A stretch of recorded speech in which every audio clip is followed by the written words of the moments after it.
All right, our first fighter coming out tonight, Ryan Lilley, the 23-year-old, stands 5 feet 6 inches tall. Out of the orthodox position, he has 1 fight to his record so far, an October 2012 win against Eric Hughes, a round 1 submission. From Thousand Oaks, California, trains with Boss Rutten's Elite MMA. He has a wrestling background, as we might have seen a little bit from that submission. His goal tonight, a personal goal besides to win in the fight, is to also finish this fight. It's a good goal to have. Get the finishes. Training with Boss Rutten is probably amazing, but also a lot of confidence. You know, you got one of the most skilled guys in the world teaching you what to do, and you know you got to bring it. You know, some guys here are just fighting for honor. Some are fighting to test themselves. Some, like Ryan Lilley, are fighting with the goal of a professional career. He loves the action, he loves competing, but most importantly, he really loves the individual aspect of this competition. Some people just aren't really built for team sports. Some people aren't. People with wrestling backgrounds, you know, especially, it's a very growing age when you're wrestling in high school and stuff. You become very to yourself, and it's a great sport. Even though wrestling, there's a team aspect to it, it's an individual sport when it comes down to it. It's you out there, and there's something awesome about that because you don't have to rely on anyone else. You're the one that controls if you win or lose, and you know the harder you work, the better chances you win, and that's why like individual sports, you train hard, you have a very good chance of winning. You know, he does have some great coaches, Rainy Khatami for boxing, Rodrigo Carvalho for jiu-jitsu, Carlo Deckers for Muay Thai, and of course his all-around coach, the great Boss Rutten. He's pretty great. He's actually about 10 feet to my right, and I feel the His greatness. opponent making his way to the cage, Juan de la Torre. And now his opponent coming into a big ovation, Juan de la Torre, 27-year-old, standing at 5 foot 6 inches tall. This is his debut fight from Burbank, California. Trains with 10th Planet Burbank, and he's a BJJ blue belt over there at 10th Planet Burbank. 2 years jiu-jitsu, 2 years in Muay Thai. Not a lot of combat experience overall, but, you know, 10th Planet is no joke. And he looks angry. He's looked that way ever since. I have seen him all day today, and he has not had a smile on his face once. He has looked that way the entire time. Maybe that's just him. But I like these matchups of wrestlers against jiu-jitsu guys because sometimes the wrestler doesn't want to take the jiu-jitsu guy, and the jiu-jitsu guy doesn't want to get taken down, then we end up having a striking matchup. Juan de la Torre has a very traditional Los Angeles job. He's a vault clerk for a post-production company. That's very... I'm all about the Hollywood. That's a Hollywood job. So we have a vault clerk and Juan de la Torre against Ryan Lilley, an alarm technician who installs alarms and cameras for dial security.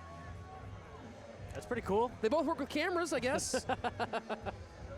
I doubt either of those professions will affect their fight whatsoever, but at least it's something that you're interested in. No, they're both cool. I'm excited for this fight.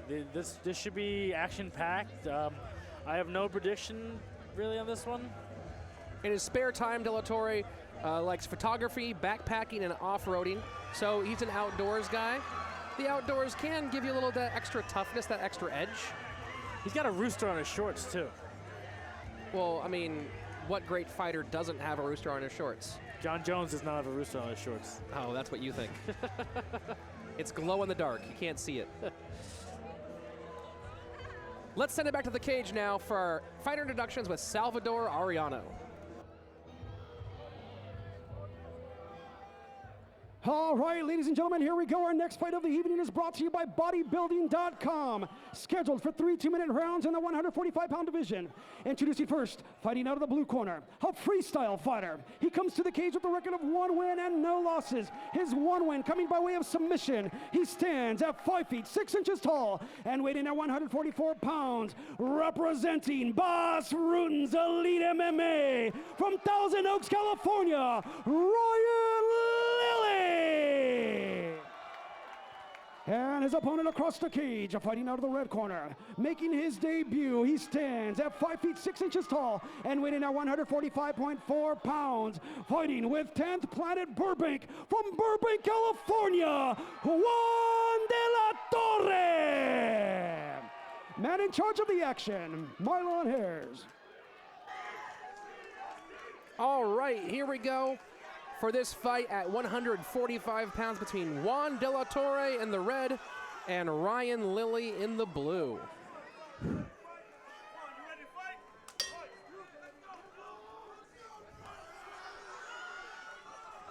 Lilley takes the center of the cage and quickly throwing fast strikes.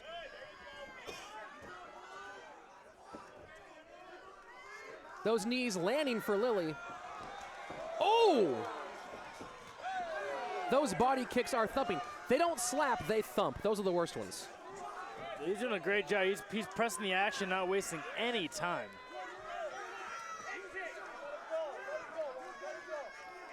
Ryan Lilley keeps hitting that cardio box over and over again. His strikes are great.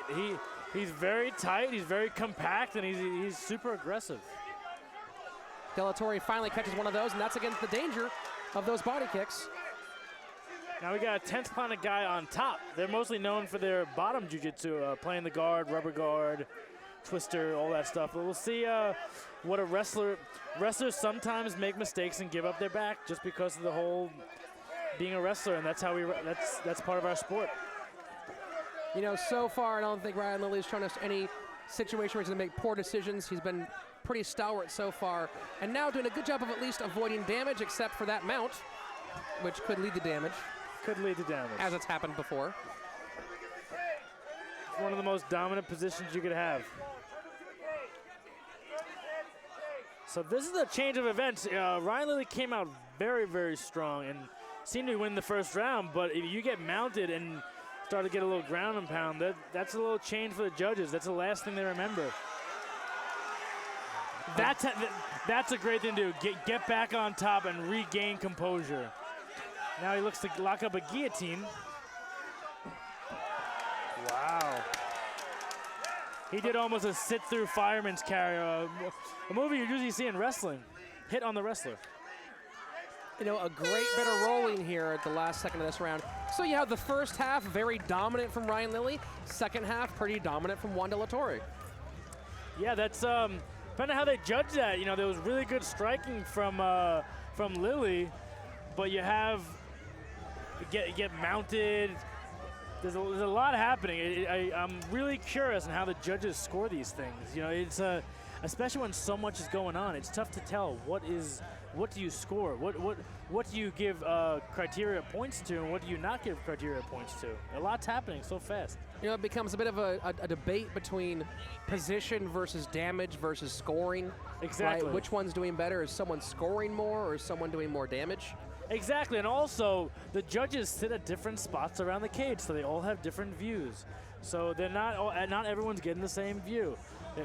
Some guys might get a better view of a shot that looks like it hit. Another person may get a view that didn't hit. So you could have a little discrepancy in how they judge these fights. Well, it's a fight, and a fight is a fight is a fight. For me, I judge round one for Ryan Lilley. It looked like he did a lot more scoring, a lot more damage. The positional game won by De La Torre, but if you have half a round of position and half a round of hitting you in the body really hard, I'm going to take the body shots. I totally agree. Damage and effective striking is usually the first and foremost criteria that judges go on. But now we see De La Torre coming back with some of those body strikes. A little bit of showboat, little Nick Diaz. Like I dig this. A little trash talk. So Lilley's landing some really good strikes, staying pretty tight, throwing full combinations. But look at De La Torre, mouth wide open. That's how you don't eat solid foods for a month. But De La Torre lands a really nice looping right hand. So this is what I was worried. This is what I was actually not worried, curious about, to see the De La Torre on his back with a 10th pound jiu-jitsu against Ryan Lilley's wrestling on top. Well, so far, Lilley keeping his hands in the right place, not putting his hands on the mat. Yeah, usually with 10 pound, they'll usually try to get an overhook on the left side. That's usually the first thing they go for, is get the overhook, and they work themselves towards mission control, and it's progression towards submissions and sweeps. But right now, it's not an aggressive guard, not somewhat of a dangerous guard, almost exactly waiting to get stood back up. That's the type of guard it looked like, is a guard that you want to get stood back up to your feet.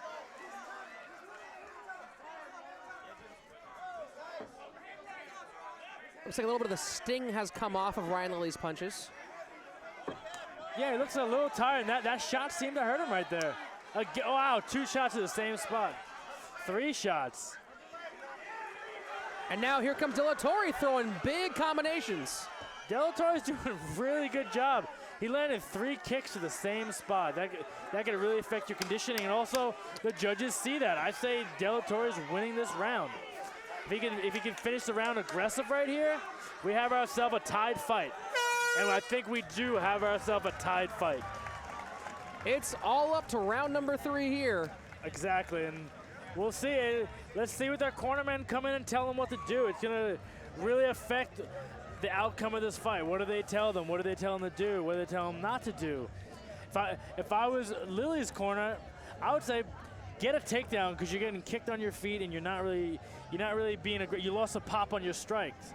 De La Torre, keep the fight standing. That's got to be strange, though, to have been winning the striking battle so handily in that first round, and then to find yourself just slogging through the mud in that second round. Somewhat disheartening, you know. You came out first round, all this confidence, in second round, you got a little tired. You got cracked a few times, and that could really slow you down. That could really play into your head. You might lose a little confidence you had. You know, before the fight, everyone thinks they're going to win. Walking into round 3, they might be a little quit in one of these fighters. All right, well, here we go. Moving into round number 3. Juan De La Torre in the red, Ryan Lilley in the blue. It all comes down to this last 2 minutes. This is big 2 minutes. You can, if you're a fighter, you can make a 2-minute push. A 2-minute push should be right up your alley. Finish hard, 2 minutes, go get him.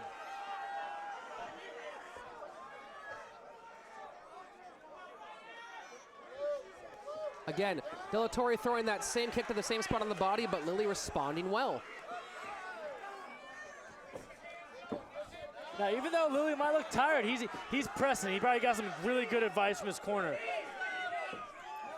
But De La Torre's like, you got to realize that a quarter of the round is over, and you got to press. You got to press. You want to win the fight. You don't want to lose. And now we're getting into hockey mode here. Both guys clinched up and throwing the same punches. Well, they have these shirts on. I say pull the shirt over the head and start getting the uppercuts going. No one told us. I wasn't there for the rule meeting. But now we got to see pressing. There's 1 minute left in the fight. We need to see something that separates them. And Lilley's doing a good job. Even though he's tired, he's pressing strikes. Who has more left? Right now, it looks like Ryan. And a big right and a good left there from De La Torre. Wow. Oh, that one caught him right on the chin. A left hook as Lilley's trying to get away. Catches him right on the chin. So all he's got to do is keep throwing these strikes. We might get ourselves a finish here. These guys are just throwing. 38 seconds left in this great fight between De La Torre can't lose the fight right here. Even though he's shaking his head, you have to push the strikes. 30 seconds left. I love the anger look in his eyes. With 22 seconds left, who's going to make the decision? Who's going to make the big impression on these judges? Or who's going to end this thing? If anyone's going to, I see De La Torre getting some big strikes. Lilley looks hurt. These guys got 10 seconds. Let's see who lays it all out there.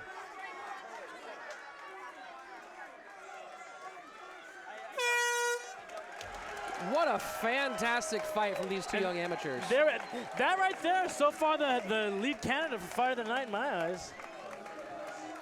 Some great back and forth action, really strong shots landed. Lilley controlled the first half of that round, and then of course De La Torre comes back and nearly finishes him in the second half. When you rock someone, especially with the criteria that these judges go on, that's a major factor, and the rocking was visibly noticeable, and all the judges, no matter where they're sitting, can see that. So again, a tough round to score, though. Each of these rounds has been very even, very back and forth. I'm leaning toward De La Torre because just on what he did in the last round, he was closer to the finish, and there was a big change of tide there, but the first 2 rounds are very crucial. I say a slight edge towards De La Torre, but it can go anywhere in this fight. This is one of those ones that's razor thin. Tell you this much, though. I bet you both fighters learned a lot from that fight. Number 1, keep your hands up. Here we go. Here's some of that And there's that big right, big left, and another big left. This was the flurry here in near the middle part of that third round that really set that tone that might be the deciding factor for these judges. It might be. It definitely might be. I would like De La Torre to keep the punches going. Sometimes when you fight a wrestler, you should kind of neglect the kicks in certain situations. One of the things I noticed from Ryan Lilley, something a lot of fighters do, especially younger fighters, is when he was backing up, dropping his hands as he backs up. Natural reaction. Something the coach's got to come. And also, when you get the footage, we have all these camera angles. You can see the mistakes you make. They're obvious. And if you watch it with a coach or a trainer, they'll let you know when you back up, you drop your hands.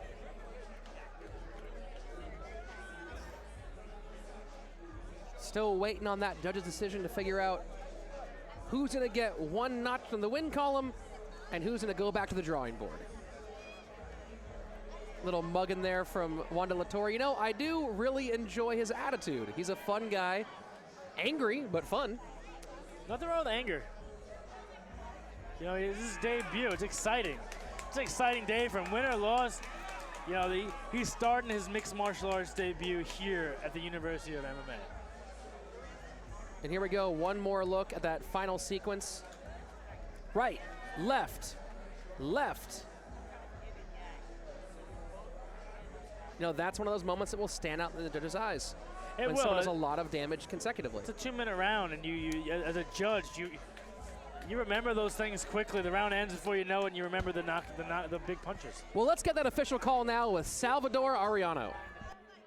All right, ladies and gentlemen, after 3 rounds of action, we go to the judges' scorecard. First judge scores a fight, 29.5 to 28. Second judge scores his fight, 29.5 to 28. Third and final judge scores a fight, 29.5 to 28, declaring the winner by unanimous decision out of the red corner, Juan De La Torre.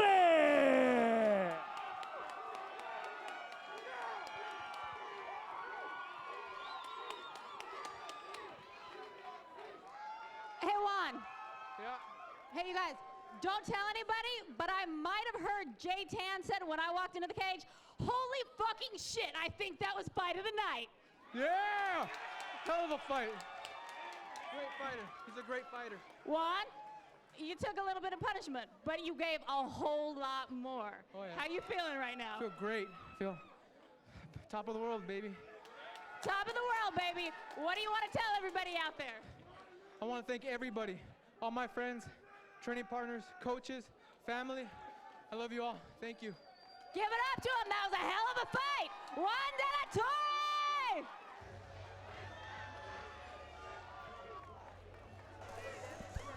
All right, a big fight tonight for your winner in the red corner, Juan De La Torre.